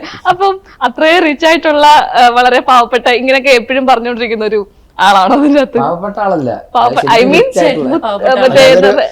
അവസ്ഥ കൊണ്ട് പറയുന്ന ഒരു ഇൻസെക്യൂരിറ്റി. പുള്ളി പ്രശ്നത്തിൽ കൂടെ പോയിക്കൊണ്ടിരിക്കുക, പുള്ളിനാരും വലിയ വില കൽപ്പിക്കുന്നില്ല. അപ്പൊ പുള്ളി ഞാനൊരു കാശുകാരനാണ് എന്നൊക്കെ പറഞ്ഞ് പുള്ളി അതിൽ നിന്ന് ഇങ്ങനെ ഒന്ന് പുറത്ത് കിടക്കാൻ വേണ്ടിയിട്ടല്ല, ഞാൻ വലിയ കാശുകാരനാണെന്ന് കാണിക്കാനല്ല, അവിടുത്തെ അവസ്ഥയിൽ പുള്ളി അത് പറഞ്ഞു പോകുന്നത്. ബേസിക്കലി പുള്ളി ഭയങ്കര കാശുകാരനാണ്, കുറെ കമ്പനികളൊക്കെ ഉണ്ട്. പക്ഷെ പുള്ളിക്ക് അതിനുള്ള രൂപവും ലുക്കൊന്നും ഇല്ല. ഇട്ടിരിക്കുന്ന അവസ്ഥ കാരണം കാലം മേടിച്ചൊക്കെ ഇട്ടിരിക്കുന്ന ടീഷർട്ടൊക്കെയാണ്. ബേസിക്കലി പുള്ളി കോട്ടും സ്യൂട്ടും ഇട്ടാണ് രാവിലെ ഓഫീസിലേക്ക് വന്നത്. രാത്രിയായപ്പോ ഈ അവസ്ഥയിലേക്ക് എത്തി. അപ്പൊ ഈ ലുക്ക് കണ്ടു കഴിഞ്ഞാൽ ഒരു തരത്തിലും ആർക്കും വിശ്വാസം വരില്ല. പിന്നെ വാച്ചും ചെയിനൊക്കെ കാണിച്ചിട്ടൊക്കെയാണ് സാർ ഇതൊക്കെ ഒറിജിനലാണ് sir, I am rich man respect എന്നുള്ള പുള്ളിയുടെ റിച്ച് മാൻ ആകുമ്പോ ഒരു റെസ്പെക്ട് കിട്ടുമെന്നൊക്കെ ഉള്ള തെറ്റിദ്ധാരണകളും അങ്ങനെയൊക്കെ ആയിട്ട് അതിന്റെ ഒരു അവസ്ഥ കണ്ട് പുള്ളി അങ്ങനെ ആയി പോയതാണ്. ഇപ്പൊ ബൈജു ചേട്ടന് ഏറ്റവും ഫേമസ് ഒരു ഡയലോഗാണ് ഒരു മര്യാദയൊക്കെ വേണ്ടടി എന്നൊക്കെ പറഞ്ഞത്. അതുപോലെ എന്തെങ്കിലും ഒന്ന് നമ്മൾ പിച്ച് ചെയ്യാൻ പറ്റുന്ന സാധനം നമ്മൾ ഇതിനകത്ത് ജിത്തു ചേട്ടൻ തന്നിട്ടുണ്ടോ? ഞാൻ തന്നിട്ടില്ല, പുള്ളി തന്നെ ഉണ്ടാക്കിയിട്ടുണ്ട്. പക്ഷെ അത് പുറത്ത് പറയാല്ലോ, സിനിമ കാണുമ്പോൾ കണ്ടാൽ മതി. ബൈജു ചേട്ടൻ ഞാൻ അറിഞ്ഞില്ലല്ലോ. അല്ല അത് ട്രെയിലറിലല്ലേ? അത് പക്ഷെ നമ്മള് പറയണ്ടത്. അയ്യോ അതെന്തെങ്കിലും ആയിക്കോട്ടെ, സിനിമ കണ്ടു ബൈജുചേട്ടാ പറയാ എന്തെങ്കിലും. ഞാൻ പറയില്ല, ഇതൊന്നുണ്ട് മറന്നുപോയി. ഗ്രേസിന് എനിക്ക് തോന്നുന്നു ഇതിനകത്ത് കുറച്ചുകൂടെ നമ്മൾ ആ കനകം കാമലിനെ കണ്ട പോലത്തേക്ക് ഒരു ബോൾഡ് അങ്ങനത്തെ ഒരു കോമഡി ഒക്കെ വരുന്ന ഒരു ക്യാരക്ടർ അല്ലേ? അല്ല, ഞാൻ പറഞ്ഞില്ലേ ഇതിനകത്ത് ഈ ക്യാരക്ടർ ആക്ച്വലി ഭയങ്കര സീരിയസ് ആയിട്ട് പോകുന്ന ക്യാരക്ടറാണ്. പക്ഷെ ഇവരുടെ സാഹചര്യങ്ങൾ കൊണ്ട് ഇവര് പെട്ടുപോകുന്ന അവസ്ഥയിലാണ് ഇവർക്ക് ഹ്യൂമർ വരുന്നത്. അത് ഇന്റൻഷനലി ചെയ്യുന്നൊന്നും അല്ല ഹ്യൂമർ, അവരുടെ അവസ്ഥ കൊണ്ടും. പിന്നെ കൂടുതലും എനിക്ക് കോമ്പിനേഷൻസ് വരുന്നത് എബി സക്കറിയ എന്ന് പറഞ്ഞ ക്യാരക്ടറായിട്ട്. അപ്പം അറിയാലോ ഇങ്ങനത്തെ ഒരു ക്യാരക്ടറിന്റെ കൂടെ പിടിച്ചു നിൽക്കണമെന്നുണ്ടെങ്കിൽ അവര് കുറച്ച് തരികിടം ആ സിറ്റുവേഷനിൽ ചെയ്തേ പറ്റുള്ളൂ. അങ്ങനെ കോമ്പിനേഷനിൽ വരുന്ന സിറ്റുവേഷണൽ ഹ്യൂമറാണ് ഇതിനകത്ത്. ഇപ്പൊ ഗുരുവായൂരിനകത്ത് നമ്മൾ വിനു രാമചന്ദ്രന്റെ ഒരു ക്യാരക്ടറിൽ മറ്റേ കാമുകിയോട് പ്രതികാരം ചെയ്യാനും ദേഷ്യമുള്ള ഒരു ക്യാരക്ടറാണ്. അപ്പൊ ഇതിൽ ടീച്ചറിൽ ഞാനിങ്ങനെ ഒരു കത്ത് വായിക്കും, നമ്മൾ അൽത്താഫേട്ടൻ കത്ത് വായിക്കുന്ന കണ്ടു, എന്റെ പ്രതികാരം ഇവിടെ തുടങ്ങുകയാണ് എന്നൊക്കെ പറഞ്ഞിരുന്നു. അപ്പൊ ശരിക്കും അത് ആർക്ക് അല്ലെങ്കിൽ എങ്ങനെ വരുന്നതാണ് ആ ഒരു സംഭവം? നമ്മുടെ പ്രധാനപ്പെട്ട അത് അങ്ങനെ കത്തുന്നുള്ളതല്ല, അതൊരു പുള്ളി ഒരു സിനിമ ഗ്രൂപ്പ് ഉണ്ടല്ലോ അതിനകത്ത്, സിനിമ ഒരു ഗ്രൂപ്പ് ഉള്ളതായിട്ട് പറയുന്നില്ല, അതിനകത്ത് ഒരു ഡയറക്ടറാണെന്നാണല്ലോ നമ്മൾ പറഞ്ഞേക്കുന്നത്. പുള്ളിയുടെ സിനിമയുടെ കഥയിൽ വായിക്കുന്നതായിട്ടുള്ള ഒരു സംഭവമാണ്. ഇപ്പൊ ഇതിനകത്ത് ഈ കാസ്റ്റ് ഭയങ്കര വലിയൊരു കാസ്റ്റാണ്. എനിക്കൊന്ന് പഴയ നമ്മുടെ സിദ്ദിഖിക്ക, മനോജേട്ടൻ എല്ലാരും വീണ്ടും അവരുടെ ഒരു കോംബോ നമുക്ക് കാണാൻ പറ്റുമല്ലോ. അപ്പൊ ഈ ഒരു കാസ്റ്റ് എങ്ങനെയാണ് ഇവരിലേക്കൊക്കെ എത്തിപ്പെടുന്നത്? അല്ല, നമ്മളത് ഈ പറഞ്ഞ പോലെ ഓരോ നേരിൽ കണ്ടു ഒരു ക്യാരക്ടേഴ്സിന് നമുക്ക് ആപ്റ്റ് ആയിട്ടുള്ള ആൾക്കാരെ ഇപ്പൊ ഇവരെ സെലക്ട് നമ്മൾ പറഞ്ഞില്ലേ, ഇങ്ങനെ വായിച്ചപ്പോ ഇങ്ങനെ തോന്നിയെന്ന്. അപ്പൊ അതിനകത്തൊരു ക്യാരക്ടർ എന്ന് പറഞ്ഞാൽ ഇത് സിദ്ദിഖേട്ടൻ ചെയ്താൽ ശരിയാവും, മറ്റേത് ഒരു സ്റ്റാറിന്റെ ഒരു ക്യാരക്ടർ. അപ്പൊ ഡയറക്ടർ എന്ന് പറഞ്ഞപ്പം ഞാൻ ആഗ്രഹിച്ച് എന്റെ മനസ്സിലേക്ക് വന്നേരം ഉണ്ടായിരുന്നു മോഹൻ വെച്ച് കഴിഞ്ഞാല്, പാവം അറിയാലോ ഈ പലരും ഡയറക്ടറാകാൻ വേണ്ടി ഇങ്ങനെ കറങ്ങി നടന്ന് പാവം അലഞ്ഞ് തിരിഞ്ഞ് നടന്നപ്പോൾ എൻ്റെ ഒരു മെലിഞ്ഞ് ഒരു പാവത്താൻ ലുക്കുള്ള ഒരാൾ പെട്ടെന്ന് അൽത്താഫ് മനസ്സിലായി. അപ്പൊ അങ്ങനെ നമുക്ക് അങ്ങനെ ഒരു രീതിയിൽ നമ്മുടെ ഒരു അപ്പിയറൻസും ഇതും പ്രായവും പല ഫാക്ടേഴ്സ് വെച്ചിട്ട് നമ്മൾ അങ്ങനെ കാസ്റ്റിംഗിലേക്ക് വന്നു. ഈ ടീസറിൽ ഞാനിങ്ങനെ ഒരു നമ്മുടെ BGM കേട്ടു, അതായത് നമ്മളെ റാഞ്ചി റാവുവിന്റെ ഒക്കെ ഒരു പടക്കളം ഇത് കളക്കളം എന്നൊക്കെ ഉള്ള ഒരു പാട്ടിന്റെ ചെറിയ എനിക്ക് തോന്നി അത് അങ്ങനെ തന്നെ പിടിച്ചതാണോ അതോ അങ്ങനെ ആയി പോയതാണോ, എന്തെങ്കിലും റെഫറൻസ് വെച്ചിട്ടുണ്ടോ? റെഫറൻസ് എന്നുള്ളതല്ല, നമുക്ക് ഈ സിറ്റുവേഷനകത്ത് ഒരു ഐറ്റം വേണം. നുണക്കുഴി എന്ന് പറഞ്ഞാൽ അങ്ങനത്തെ ഒരു സാധനം നമ്മുടെ പേരുമായിട്ട് കണക്ട് ചെയ്തൊരു സാധനം വേണമെന്ന് തോന്നി. അപ്പൊ അങ്ങനെ വന്നപ്പം അവരത് ചെയ്ത് കഴിഞ്ഞപ്പം അതിനൊരു ഇത് വന്നതായിരിക്കാം. ഇപ്പൊ നമ്മൾ അതേപോലത്തെ എന്ന് പറഞ്ഞ അങ്ങനെ ചെയ്തതല്ല. ഇപ്പൊ ജിത്തു ചേട്ടന്റെ സിനിമകളൊക്കെ നോക്കുവാണെങ്കിൽ 2007 നമ്മുടെ ഡിറ്റക്റ്റീവ് മുതൽ പിന്നെ മമ്മി ആൻഡ് മീ, മെമ്മറീസ് എല്ലാം ഇങ്ങോട്ട് വരുമ്പോഴത്തേന് ഇതിനൊരു നമുക്ക് പ്രേക്ഷകർക്ക് കൊടുക്കുന്ന ഇങ്ങനെ ഒരു കോൺസ്റ്റന്റ് ഉള്ള കാര്യങ്ങളല്ല, ത്രില്ലർ വരും, ഇടയ്ക്ക് കോമഡി വരും. അപ്പൊ അതങ്ങനെ മനഃപൂർവ്വം ചെയ്യുന്നതാണോ അതോ അതങ്ങനെ ആയി വന്നതാണോ? അത് മനഃപൂർവ്വം എനിക്ക് ആഗ്രഹമില്ലായിരുന്നു ഇങ്ങനെ ബ്രാൻഡഡ് ആവണമെന്ന്. ഞാൻ ഏറ്റവും കൂടുതൽ ആഗ്രഹം ബ്രാൻഡഡ് ആവാതിരിക്കാനാണ്. ഡിറ്റക്റ്റീവ് എന്ന് പറഞ്ഞ സിനിമ കഴിഞ്ഞിട്ട് എനിക്ക് മമ്മി ആൻഡ് മീ സ്ക്രിപ്റ്റ് എഴുതി ഞാൻ മമ്മി ആൻഡ് മീ ചെയ്യാൻ വേണ്ടിയിട്ട് ഇങ്ങനെ നടക്കുകയാണ്. ആ സമയത്ത് എൻ്റെ കയ്യിൽ മെമ്മറീസിൻ്റെ സ്ക്രിപ്റ്റ് ഉണ്ട്. അവസാനം അപ്പം മെമ്മറീസിൻ്റെ സ്ക്രിപ്റ്റ് മാറ്റി വെച്ചിട്ട് ഞാൻ കുറേ പ്രൊഡ്യൂസേഴ്സിൻ്റെയും പ്രൊഡക്ഷൻ കമ്പനിയുടെ പുറകെ നടക്കുക. അവസാനം ഒരു സ്റ്റേജ് വന്നു നമ്മുടെ ജോയി മമ്മി ആൻഡ് മീയുടെ, ഇപ്പോൾ മമ്മി ആൻഡ് മീ പ്രൊഡ്യൂസ് ചെയ്ത പ്രൊഡ്യൂസറുടെ മുമ്പിലേക്ക് ഞാൻ അവസാനം മടുത്തിട്ട് 2 സ്ക്രിപ്റ്റ് കൊണ്ടാണ് പോയത്. ഞാൻ 2 സ്ക്രിപ്റ്റും വെച്ചു, ബൗണ്ട് സ്ക്രിപ്റ്റ്. ഇത് മമ്മി ആൻഡ് മീ, ഇതാണ് ഞാൻ ചെയ്യാൻ ആഗ്രഹിക്കുന്നത് എന്ന് പറഞ്ഞാൽ. അപ്പം ഇനി ഇത് വർക്കൗട്ട് ആയില്ല, ഇനി അടുത്തത് പറഞ്ഞ് മുന്നോട്ട് വന്നു. ഞാൻ ഇത് പറഞ്ഞപ്പോൾ എന്നോട് പറഞ്ഞു മറ്റേ കഥയും കേൾക്കട്ടെ എന്ന് പറഞ്ഞു. അപ്പോൾ ഞാൻ മെമ്മറീസിൻ്റെ അത് പറഞ്ഞു. അപ്പോൾ പുള്ളിക്ക് അതും ഇഷ്ടപ്പെട്ടു. അപ്പോൾ ഞാൻ ഇത് ആദ്യം ചെയ്യാമോ എന്ന് ചോദിച്ചു. അങ്ങനെ ചോദിച്ച് അങ്ങനെ പുള്ളി, പക്ഷെ അത് ആർട്ടിസ്റ്റാണ്, ഒരു ഫീമെയിൽ ഓറിയൻറ്റഡ്, അതിന് തിയേറ്ററിൽ ആൾ വരുമോ അങ്ങനെ ഇങ്ങനെയാണെന്നുള്ളത്. അപ്പോൾ ഒരു 2.5 വർഷം ഞാൻ എൻ്റെ യാത്രയിൽ 2 വർഷം ഞാൻ ഇതിൻ്റെ മെമ്മറീസിൻ്റെ സ്ക്രിപ്റ്റ് ഞാൻ മാറ്റി പിടിച്ചു ബ്രാൻഡഡ് ആവാതിരിക്കാനായിട്ട്. അങ്ങനെ മമ്മി ആൻഡ് മീ കഴിഞ്ഞപ്പം ഉർവശേച്ചി എന്നോട് പറഞ്ഞു, ജിത്തു ഒരു ഹ്യൂമർ പടം ചെയ്യുക, ഒരു ഫാമിലി പടം ചെയ്യുക, ഇതിനകത്ത് ജിത്തുവിന് ഒത്തിരി ഫാമിലി കിട്ടിയിട്ടുണ്ട്, അങ്ങനെയാണ് മൈ ബോസ് ചെയ്യുന്നത്. അപ്പോൾ വീണ്ടും ഞാൻ ഇത് തള്ളിവെച്ചു. അപ്പോൾ ഞാൻ ഭയങ്കര ഹാപ്പിയായി. അപ്പം ഈ സമയത്ത് മൈ ബോസ് എഴുതുമ്പോഴത്തേക്കും ഞാൻ ദൃശ്യത്തിൻ്റെ സ്ക്രിപ്റ്റ് എഴുതി വെച്ചു. അത് എനിക്ക് വേണ്ടിയിട്ടല്ല, എൻ്റെ ഒരു അസോസിയേറ്റിന് വേണ്ടിയിട്ട് ഞാൻ എഴുതി വെച്ചതാണ്. അത് എഴുതി വെച്ചു. അപ്പോൾ പുള്ളി അത് ചെയ്യുമെന്ന് ഓർത്തുകൊണ്ട് ഞാനിങ്ങനെ പോയി, ഞാൻ മൈ ബോസ് ചെയ്ത് കഴിഞ്ഞ് മെമ്മറീസിലേക്ക് വന്നപ്പോഴത്തേക്കും അത് അവിടെ നടക്കാതെ വന്ന് ചുറ്റിക്കിറങ്ങി അത് എൻ്റെ തലയിൽ വന്നു. ഞാൻ ചെയ്യേണ്ട ഒരു ഇതിലേക്ക് വന്നു. മെമ്മറീസും ദൃശ്യവും അടുപ്പിച്ചടുപ്പിച്ച് വന്നു. അതോടുകൂടി എൻ്റെ കാര്യത്തിന് തീരുമാനമായി. എന്താ പറയാ, ത്രില്ലർ ഡയറക്ടർ. അങ്ങനെയാണത് പറ്റിയത്. അല്ലെങ്കിൽ അത് നേരത്തെ എനിക്കത് എന്നിലേക്ക് വരും എന്ന് പറഞ്ഞാൽ ഞാൻ അതിൻ്റെ ഇടയ്ക്ക് വേറൊരു പടം ചെയ്തിട്ട് ദൃശ്യത്തിലേക്ക് പോകുന്നത്.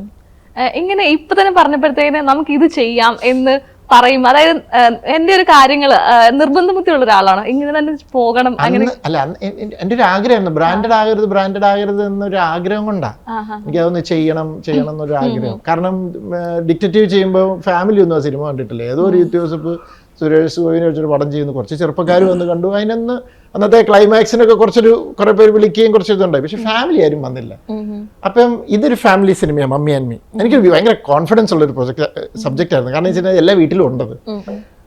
അത് ജോയി തോമസ് അത് തിരിച്ചറിഞ്ഞ് വന്നു കഴിഞ്ഞപ്പം അപ്പൊ അതിനുവേണ്ടിയാണ് ഞാൻ കാത്തിരുന്നത്. പക്ഷെ അത് ഗുണം ചെയ്തു കേട്ടോ. ഇപ്പൊ ഈ നമ്മുടെ പടത്തിൽ കുറെ കോംബോസ് ഉണ്ടല്ലോ. ഇപ്പൊ ഇവര് 3 കോംബോ, സിദ്ദിഖേട്ടനൊക്കെ ഒരു കോംബോ. ഇതിൽ ഏറ്റവും തിയേറ്ററിൽ ഭയങ്കരമായിട്ടും എന്താ പറഞ്ഞ എല്ലാരും രസിപ്പിക്കാൻ പോകുന്ന കോംബോ ഏതായിരിക്കും? എല്ലാ കോംബോകളും ഒന്നിനൊന്ന് മെച്ചാണോ?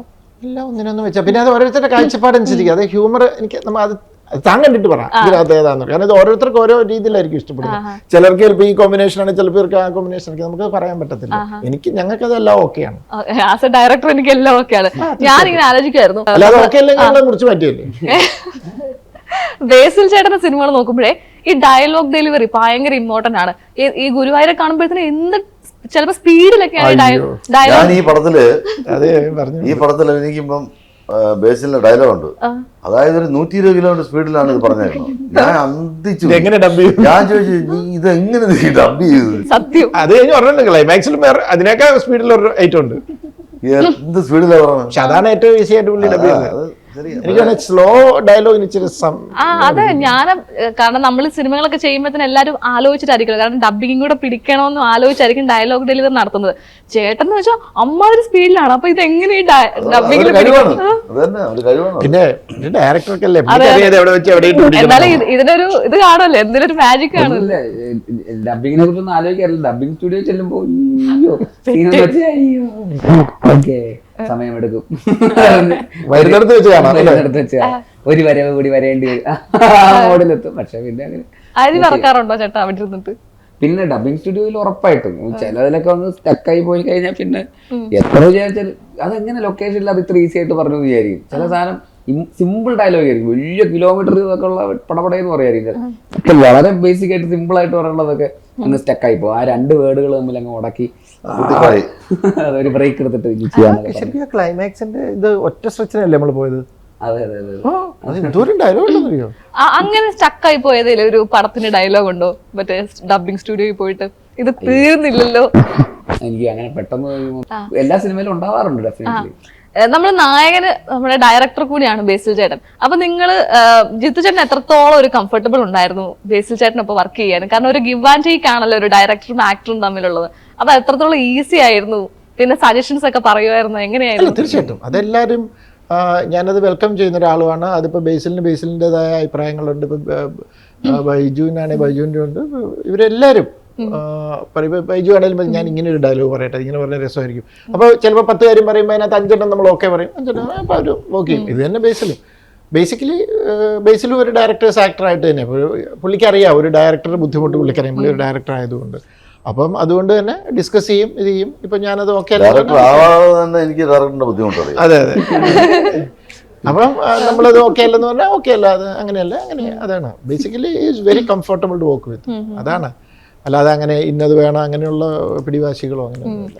മിന്നൽ മുരളിയിലൊരു ഞാനിങ്ങനെ ഒരു ക്ലിപ്പ് കണ്ടത്, ആ കുട്ടീനെ ഇങ്ങനെ പറഞ്ഞു കൊടുക്കുന്നത് ചെയ്യാൻ വേണ്ടിയിട്ട്. അപ്പം നമുക്ക് വലിയ മുതിർന്നവർക്ക് അത്രയും പറഞ്ഞു കൊടുക്കേണ്ട ആവശ്യമില്ല. പക്ഷെ എന്നിരുന്നാൽ പോലും ജിത്തു ചേട്ടന് എന്തെങ്കിലും ഒരു സംഭവം ഉണ്ടോ ആക്ടേഴ്സിനേക്ക് ഈ ഒരു കഥാപാത്രത്തെ എത്തിക്കാനും ഒക്കെ? അതോ ജസ്റ്റ് അവർക്ക് പറഞ്ഞു കൊടുത്താൽ? ബേസിക്കലി ഞാൻ എന്താണെന്നറിയോ, ജസ്റ്റ് ഒരു ഔട്ട്ലൈൻ കൊടുക്കും. എന്നിട്ട് ഇതൊരു പ്രോബ്ലം എന്താണെന്ന് വെച്ച് കഴിഞ്ഞാൽ ഇപ്പം നമ്മൾ അഭിനയിച്ച് കാണിക്കുക, അല്ലെങ്കിൽ നമ്മൾ ഒത്തിരി അതിനെക്കുറിച്ച് ഒരു ക്യാരക്ടർ ഇത് കൊടുക്കും എന്നല്ലാതെ അങ്ങനെ ചെയ്യും ഇങ്ങനെ ചെയ്യുമെന്ന് പറഞ്ഞു കഴിഞ്ഞാൽ ചിലപ്പം എല്ലാവർക്കും അവരുടേതായ ഒരു സ്റ്റൈലുണ്ട്. അപ്പം ഞാനിപ്പോൾ 10-15 പടമായല്ലോ. അപ്പം ഞാൻ എൻ്റെ സ്റ്റൈലിൽ തന്നെ എല്ലാവർക്കും പറയാൻ തുടങ്ങി. എൻ്റെ എല്ലാ ക്യാരക്ടറിനും എവിടെയോ ഒരു സമാനത ഫീൽ ചെയ്യും. അപ്പം ഞാനെപ്പോഴും ചെയ്യുന്നതെന്ന് വെച്ച് കഴിഞ്ഞാൽ നമ്മളൊരു ഔട്ട്ലൈൻ കൊടുക്കും, ഇങ്ങനെയാണ്. എന്നിട്ട് ആക്ടർ എങ്ങനെയാണത് തരുന്നതെന്ന് നോക്കും. അതിനകത്ത് അവിടെ ചിലപ്പോൾ ഞാൻ ഉദ്ദേശിക്കുന്നതിനേക്കാൾ നല്ല ഒരു വേർഷൻ ആയിരിക്കും തരുന്നത്. പക്ഷെ ചിലയിടത്ത് നമുക്ക് മാറ്റങ്ങൾ വരുത്തണമെങ്കിൽ നമ്മളവിടെ മാറ്റങ്ങൾ വരുത്തും. ഇപ്പോൾ ഇതിനകത്ത് ഗ്രേസിൻ്റെ ഒരു ഇതുണ്ട്. ഞാനൊരിക്കലും പ്രതീക്ഷിക്കാത്ത ഒരു സാധനം ഗ്രേസ് അതിനകത്ത് വന്നു. അതിങ്ങനെ ഇത് കഴിയുമ്പോഴത്തേക്കിങ്ങനെ ഇങ്ങനെ കൈയൊക്കെ ചെയ്തിട്ട് ഇങ്ങനെ ഒരു നുണ പറയാനായിട്ട് വന്നിട്ട് ഇത് ചെയ്ത് എനിക്ക് ഭയങ്കരമായിട്ട് ഇഷ്ടപ്പെട്ടു. കാരണം അത് ഞാൻ ഏതെങ്കിലും രീതി പറഞ്ഞാൽ ചിലപ്പോൾ എനിക്കത് കിട്ടത്തില്ല. അത് ഗ്രേസിൻ്റെതായ രീതിയിൽ അത് പ്രൊഡ്യൂസ് ചെയ്തതാണ്. അതാണ് വേണ്ടത്. അപ്പോഴേ അതിനകത്തൊരു വ്യത്യസ്തത ഉണ്ടാവുള്ളൂ. അല്ലെങ്കിൽ എല്ലാം എൻ്റെ ഒരു സ്റ്റൈലിന്റെ ഷെയ്ഡ്. എനിക്ക് ഗ്രേസിന് ഒരു വലിയ ഞങ്ങൾ ഹോസ്പിറ്റൽ സീക്വൻസിൽ ഞങ്ങൾ അങ്ങോട്ടും ഇങ്ങോട്ടും വഴക്കുണ്ടാക്കുന്ന സമയത്തുള്ള ചില സാധനങ്ങളുണ്ട്. അല്ല അത് ശരിക്കും ബൈജു ഞാൻ നോക്കിയിട്ടുള്ളതാണ്, അല്ലാതെ എന്നൊക്കെ പറഞ്ഞിട്ടാ പറയുന്നത്. പക്ഷെ ഭയങ്കര രസമായിരുന്നു ആ സിറ്റുവേഷൻ. നല്ല രീതിയിൽ അത് ഇത് ചെയ്തു. എനിക്ക് ഗ്രേസിന്റെ ഒരു ഭയങ്കര ക്വാളിറ്റി, അല്ലെങ്കിൽ എനിക്ക് ഗ്രേസിൽ കാണാൻ സാധിക്കുന്നത് എത്രത്തോളം എല്ലാവർക്കും അറിയാന്നില്ല. എനിക്ക് പേഴ്സണലി തോന്നിയൊരു കാര്യമാണ്, നമ്മുടെ കൽപ്പന ചേച്ചിയൊക്കെ പണ്ട് ചെയ്തിരുന്ന റോളുകൾ അല്ലെങ്കിൽ ഇപ്പോൾ ഒരാൾ ചെയ്യാനുണ്ടെങ്കിൽ എനിക്കൊന്ന് ആദ്യം ഡയറക്ടേഴ്സിന്റെ മനസ്സിലേക്ക് വരുന്നത് ഗ്രേസിന്റെ മുഖം തന്നെയായിരിക്കും. കാരണം അത്തരത്തിലുള്ള ക്യാരക്ടേഴ്സ് ഒക്കെ ചെയ്യാൻ കഴിവുള്ളൊരു നടിയാണ്. ബേസിക്കലി എന്താ ഹ്യൂമർ പെൺകുട്ടികൾ അധികം അങ്ങനെ ഹ്യൂമർ ചെയ്യുന്നവർ നമ്മുടെ ഇല്ല, കൽപ്പന ചേച്ചി ഉണ്ടായിരുന്നു. അതുകൊണ്ടാണ് നിങ്ങൾക്ക് തോന്നുന്നത് കൽപ്പന ചേച്ചിക്ക് അവർക്ക് അവരുടെ ഒരു സ്റ്റൈല്, ഗ്രേസിന് ഗ്രേസിന്റെ സ്റ്റൈല്. പക്ഷെ അത് അധികം ഇല്ലാത്തതുകൊണ്ടാണ് നമുക്ക് ഇത് തോന്നുന്നത്. കമ്പാരിസൺ ചെയ്യാനല്ല, പക്ഷേ അതിന്റേതായിട്ടുള്ള ഒരു ഗ്രേസ് ഉണ്ട് ഹ്യൂമർ ചെയ്യാൻ. എനിക്കാണെങ്കിലും മുമ്പ് പല സിനിമകളിലും ഗ്രേസ് ആയിട്ടുള്ള കോമ്പിനേഷൻ എന്നൊക്കെ പറഞ്ഞിട്ട് പല സിനിമകളും കുറെ മുമ്പും 1-2 സിനിമകളിലൊക്കെ ഇങ്ങനെ ഗ്രേസ് ആണ് ഓപ്പോസിറ്റ്. പക്ഷെ ആ സിനിമകളൊന്നും നടന്നിട്ടില്ല. പക്ഷെ ഈ പറയുന്ന ഹ്യൂമർ സിനിമകളിൽ ഓപ്പോസിറ്റ് ഗ്രേസിനെ പെയർ ചെയ്തിട്ട് മുമ്പും പ്രോജക്റ്റുകൾ വന്നിട്ടുണ്ട്. പക്ഷെ ഇതാണ് അത് സംഭവിച്ചത് ആക്ച്വലി. അപ്പൊ ഗ്രേസ് ഹ്യൂമർ ക്യാരക്ടറിനെ കുറിച്ച് ആലോചിക്കാൻ പറ്റുമോ, അത് എല്ലാവരും എനിക്ക് തോന്നുന്നു ആലോചിക്കുന്നത് ഗ്രേസിനെ കുറിച്ചായിരിക്കും തോന്നുന്നു. കാരണം ഗ്രേസ് ഇപ്പൊ ഹാപ്പി ജേണിയിലാണെങ്കിലും കുമ്പളങ്ങിയിലാണെങ്കിൽ പോലും പിന്നെ അല്ലെങ്കിൽ കനകം കാമിനി കലയോ എനിക്ക് ഭയങ്കര ഇഷ്ടപ്പെട്ട സിനിമയാണ്. അതിലും ഒരു രക്ഷയില്ലായിരുന്നു. രണ്ടുപേരും നിവിൻ ചേട്ടനും രണ്ടുപേരും ഭയങ്കര രസമായിരുന്നു എൻ്റെ. പിന്നെ പറയുന്ന കുറെ സിനിമകൾ ഇപ്പൊ നാഗേന്ദ്രൻ, സണിമോൻ, എല്ലാത്തിലും ഗ്രേസിൻ്റെതായിട്ടുള്ള ഒരു ഐഡന്റിറ്റി കൊണ്ടുവരാൻ ശ്രമിക്കുന്നു. എന്നാൽ അത് റോഷാക്ക് പോലത്തെ സിനിമയിൽ വേറൊരു ഫ്ലേവറിൽ ചെയ്യാൻ പറ്റും. ഭയങ്കര വേഴ്സറ്റൈലാണ്. ഹ്യൂമറിൽ അത് ഇത് ലൗഡ് അല്ലാതെ അത് മുഖത്ത് ചെറിയ റിയാക്ഷൻ ഉണ്ടാവും. ഒരു ക്ലോസ് വെച്ച് കഴിഞ്ഞാൽ ആ സിറ്റുവേഷൻ ഭയങ്കരമായിട്ട് അങ്ങ് വളരെ സട്ടിലായിട്ട് എക്സ്പ്രസ് ചെയ്യുന്ന ആളാണ്. അപ്പൊ എനിക്ക് ഭയങ്കര എക്സൈറ്റിംഗ് ആയിട്ട് തോന്നിയിട്ടുണ്ട്. എനിക്ക് ഭയങ്കര ഇഷ്ടമുള്ള ആക്ട്രസ് ആണ്. ഇത് ഈ ക്യാരക്ടറിലേക്കൊക്കെ ആവാൻ വേണ്ടി എങ്ങനെയാണ് ഹോംവർക്ക് ചെയ്യാറുണ്ടോ, അല്ലെങ്കിൽ ആ സ്പോട്ട് ഇംപ്രൈസേഷൻ ആണ്? എങ്ങനെയാണ് ഗ്രേസ്? ഹോംവർക്ക് ഒന്നും ചെയ്യില്ല. അങ്ങനത്തെ ഒന്നും ഹോംവർക്ക് ഒന്നും ചെയ്യാനായിട്ട് അങ്ങനെ പറ്റും. ഞാൻ അങ്ങനത്തെ ഒരാളല്ല. എഴുതി പഠിക്കും. ഇല്ല, എനിക്ക് ഒരേ ഒരു സംഭവം ചെയ്യാറുള്ളതെന്ന് പറഞ്ഞാൽ ഡയലോഗ്സ് എനിക്ക് തലേ ദിവസം കിട്ടിയാൽ ഞാൻ ഹാപ്പിയാണ്. വേറൊന്നുമല്ല, അവിടെ ചെന്നിട്ട് എനിക്ക് നമ്മൾ കാരണം കുറച്ച് സമയം നഷ്ടപ്പെടുത്തുന്നതിനോട് എനിക്ക് താല്പര്യമില്ല. അപ്പൊ അതുകൊണ്ട് ഞാൻ ഡയലോഗ്സ് മാത്രം തലേ ദിവസം മേടിച്ച് വെക്കാനായിട്ട് ശ്രമിക്കാറുണ്ട്. എല്ലാ സ്ഥലങ്ങളും അങ്ങനെ കിട്ടിയെന്ന് വരില്ല. പക്ഷെ നമ്മൾ കാരണം ഒരു ഇത്തിരി പോലും സമയം വേസ്റ്റ് ചെയ്യാതെ ഏറ്റവും ഫാസ്റ്റ് ആയിട്ട് വർക്ക് നടത്തിക്കൊണ്ട് പോവുക എന്നുള്ളത് മാത്രമേ ചെയ്യാറുള്ളൂ. പിന്നെ കൂടുതലും ഞാൻ ഇപ്പൊ ഇതിനകത്ത് എനിക്ക് സാറ് നല്ല ഡീറ്റെയിൽഡ് ആയിട്ട് എല്ലാം പറഞ്ഞു തന്നിട്ടുണ്ടായിരുന്നു. പിന്നെ ആക്ച്വലി എല്ലാം തുടക്കം മുതൽ തന്നെ സാറ് ഇല്ല, എനിക്ക് കറക്റ്റ് ആയിട്ടുള്ള ഒരു ഗ്രാഫ് സാറിന്റെ അടുത്ത് കിട്ടിയിട്ടുണ്ട്. ഔട്ട്ലൈൻ കറക്റ്റ് ആയിട്ട് കിട്ടിയിട്ടുണ്ട്. ഏത് മീറ്റർ ആണെന്നുള്ളത് എനിക്ക് ഫസ്റ്റ് ഡേ ചെന്നപ്പോ തന്നെ ഏറ്റവും ക്രൂഷ്യൽ സാധനമായിട്ട് തന്നത് ഇങ്ങനെ ചെയ്യേണ്ടതെന്ന് പറഞ്ഞു. ആദ്യം ഒന്ന് പതറി, കാരണം സാർ ഉദ്ദേശിക്കുന്ന മീറ്റർ ഏതാണെന്ന് എനിക്ക് ചെയ്ത് വന്നു കഴിയുമ്പോഴേ മനസ്സിലാവുള്ളൂ. അതിൽ 2-3 പ്രാവശ്യം റിഹേഴ്സൽ പോയി കഴിഞ്ഞിട്ടാണ് ഈ മീറ്റർ ആണ് കിട്ടേണ്ടത് എന്നുള്ളത്. കാരണം സാറ് പറഞ്ഞിരുന്നു ഇങ്ങനെ പോയി ഈ 2-3 ചെയറുകൾ ക്രോസ് ചെയ്തിട്ട് വേണം ഈ ഫ്രസ്ട്രേഷൻ മുഴുവൻ കാണിക്കുക എന്നുള്ളത്.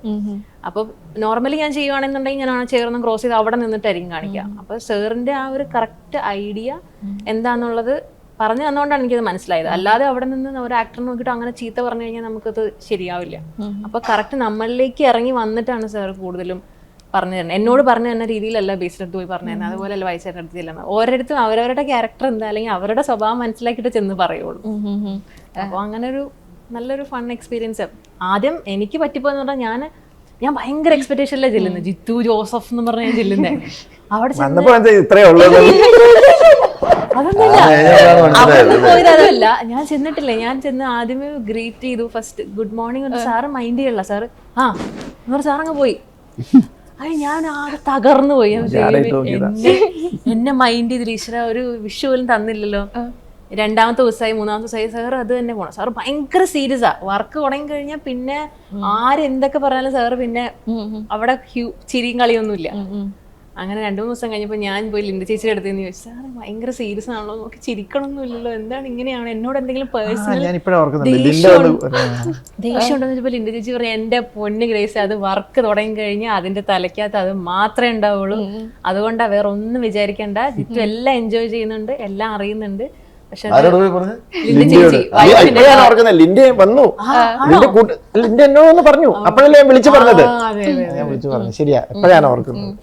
അപ്പോഴാണ് വിളിച്ച് എന്റെ അടുത്ത് പറഞ്ഞ, എടോ ഞാൻ അത് വർക്കിന്റെ ഇടയിൽ അതൊക്കെ മറന്നു പോണാണ്, എന്റെ മനസ്സിലെല്ലാം ഉണ്ട് എന്ന് പറഞ്ഞപ്പോഴാണ് എനിക്കൊരു ആശ്വാസമായത്. വളരെ മോശം. ഞാനൊന്നും ചാടിയിട്ട് നോക്കിയില്ല. ഞാനും നമ്പറിട്ട് നോക്കിയതാ, പറ്റില്ല. യുവനടിയോട് അയ്യോ, ഇത് കഴിഞ്ഞ് വരും. ആ യുവനടിയോട് ജിത്തു ജോസഫ് ചെയ്തത് അതുപോലെ തന്നെ അപ്രീഷിയേറ്റ് ചെയ്യുകയും ചെയ്യും കേട്ടോ. നല്ല നല്ല സംഭവങ്ങൾ ചെയ്തു കഴിഞ്ഞാൽ ഇതിനകത്ത് എല്ലാവരും നമ്മൾ എന്തെങ്കിലും ഒരു നല്ല കാര്യം ചെയ്തു കഴിഞ്ഞാൽ, ഇപ്പൊ ബൈചേട്ടനൊക്കെ ചില സാധനങ്ങൾ ഞാൻ ചെയ്യുമ്പോൾ അപ്പൊ എന്നെ സ്പോട്ടിൽ വിളിച്ചിട്ട് അത് ഭയങ്കര രസമുണ്ടായിരുന്നു, ഭയങ്കരമായിട്ട് അങ്ങനെ നോക്കി പറയുന്ന. പക്ഷെ സിനിമ കഴിഞ്ഞപ്പോഴാ പേരെപ്പോഴും അറിയില്ലായിരുന്നു. സിനിമ കഴിഞ്ഞപ്പോ അപ്പൊ മറിയ പിന്നെ കാണാതെ അടുത്ത ആവർത്തി കാണാൻ മറിയ എനിക്ക് അങ്ങനെ പ്രശ്നമുണ്ടോ ഈ പേര് മറന്നു മറിയ ഞാൻ വിളിയേക്കും ചെയ്തു ശരിക്കും നല്ല പണ്ട് അമ്പിളിച്ചേട്ടനിടയ്ക്ക് എല്ലാവരും പറയുന്നുണ്ട് ഇപ്പൊ ലാൽ സാറിന്റെ കൂടെ ഇവരിങ്ങനെയുള്ള കോമ്പിനേഷൻ ഒക്കെ ചെയ്യുമ്പോൾ ഓപ്പോസിറ്റ് നിൽക്കുന്ന ആള് നല്ല രീതിയിൽ പെർഫോം ചെയ്യുമ്പോൾ ഓട്ടോമാറ്റിക്കലി നമ്മുടെ പെർഫോമൻസ് അങ്ങ് കയറി വരും. അതാണ് അതേസമയം അപ്പുറത്തെ ആള് താഴെ പോയാൽ ഇവിടെ താഴെ പോകും. ഹോസ്പിറ്റൽ സീനിൽ അത് അങ്ങനെ ഭയങ്കരമായിട്ട് നമുക്ക് ഇവര് 3 പേരൂടെ ഉള്ള 3 പിന്നെ വേറെ ആൾക്കാരുണ്ട്. ഒരു ഇതുണ്ട്, ഒരു ഫുൾ റീൽ ആ സീന 15 മിനിറ്റ് അതൊരു സീനാണ്. നമ്മള് വെയിറ്റിംഗ് ആണ് അതിനു വേണ്ടി. കൊണ്ടും കൊടുത്ത് ശരിക്കും കൊണ്ടും കൊടുത്തും ചെയ്തൊരു ഇപ്പൊ ബേസിൽ ചേട്ടൻ നമ്മള് അച്ഛന്റെ വേഷത്തിൽ കണ്ടു, വക്കീലിന്റെ വേഷത്തിൽ കണ്ടു, നായകന്റെ വേഷത്തിൽ കണ്ടു. എന്നാണ് ഒരു പോലീസ് ക്യാരക്ടർ നമുക്ക് കാണാൻ പറ്റുന്നത്? ഉടൻ ഞാൻ ചെയ്ത് കഴിഞ്ഞു. പിന്നെ സീരിയസ്ലി പടം ഏതാന്ന് അറിയില്ല, അത് അതിന്റെ ഡീറ്റെയിൽസ് ഒന്നും പുറത്തു വിട്ടിട്ടില്ല. ശരിക്കും ചെയ്തോ? സസ്പെൻസ് ആയിട്ടിരിക്കട്ടെ. സാധാ പോലീസ് ആയിട്ടോ അതോ സിവിൽ പോലീസ് ഓഫീസർ? SI ഞാൻ മീശ ഒന്ന് വിളിച്ചു നോക്കട്ടെ.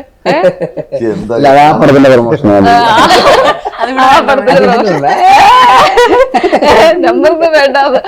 ഓക്കെ, അടിപൊളി. അതേപോലെ എല്ലാരും വെയിറ്റിംഗ് ആണ് സൂക്ഷ്മദർശിനിയുടെ 2 നസ്രിയയും അല്ലെ ബേസിൽ ചേട്ടനുള്ള. അപ്പൊ അതിന്റെ എന്താണ് അപ്ഡേറ്റ്? ഷൂട്ടിംഗ്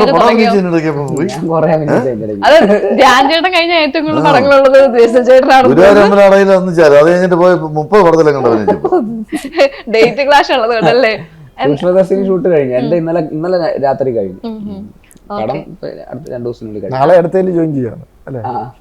നാളെയല്ല, മറ്റന്നാള്. ഓക്കെ, ഒരു ദിവസം ഗ്യാപ്പ് എടുത്തില്ലേ? അല്ല, 2 ദിവസത്തെ ഈ പ്രൊമോഷൻ. അപ്പൊ എന്തായാലും ഓഗസ്റ്റ് 15 നമ്മുടെ പടത്തിന്റെ റിലീസ് അല്ലേ? അപ്പോ എന്തായാലും ഞങ്ങൾ ഇങ്ങനെ വെയിറ്റിംഗ് ആണ്. ഇപ്പൊ പറഞ്ഞു വെച്ചാൽ എനിക്ക് മനസ്സിലായി കുറെ കാര്യങ്ങൾ നമുക്ക് ഇതില് ഒരുക്കി വെച്ചിട്ടുണ്ട് നിങ്ങള്. അപ്പൊ ഞങ്ങൾ കാണാൻ വെയിറ്റിംഗ് ആണ്. അപ്പൊ all the best for the movie. Thank you so much.